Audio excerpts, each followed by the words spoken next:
আমরা রোজাদারকে ইফতার করার আগে এই তিনটি ফজিলত হাসিল করার মতো সামর্থ্য আমাদের নাই। আমরা কিভাবে এই সব অর্জন করতে পারি? তো আল্লাহর হাবিব ঘোষণা দিলেন যে ইউদুল্লাহু হাযা সাওয়াবা মান ফাত্তারা সাওয়াবান আলা মাযালাতি ওয়াবানি ও আলা ও তামাতি ও শারবাতিন মিন মাই। যে ব্যক্তি তার তৌফিক অনুযায়ী সামান্য দুধের শরবত দিয়ে অথবা একটি খেজুর দিয়ে অথবা ধানের শরবত দিয়ে রোজাদারকে ইফতার করায়, আল্লাহ তাআলা তাকে এই তিনটি ফজিলত দান করেন। সুবহানাল্লাহ।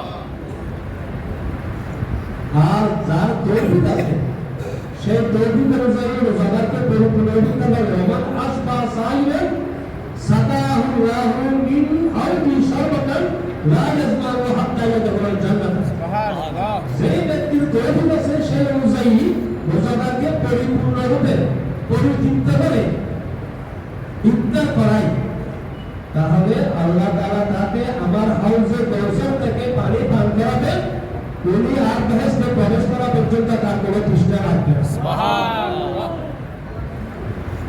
তো আল্লাহর হাবিব এই তিনটি বড় বড় ফজিলতের কথা ঘোষণা করেছেন। সেই জন্য আমরা আমাদের তৌফিক অনুযায়ী ইফতার করে দরবারের মধ্যে ইফতার সামগ্রী নিয়ে আসবো।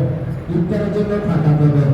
আজকে আমরা বন্ধু মৌলানা এসে বুরহানুদ্দিন সাহেব ওনার আব্বার ইসলামী সোয়াবের সঙ্গে বার্ষিক অভাব দিবস পালনের উদ্দেশ্যে আমাদেরকে ইফতার করার জন্য ইফতারের জন্য তিনি ইফতার সামগ্রী নিয়ে আসেন।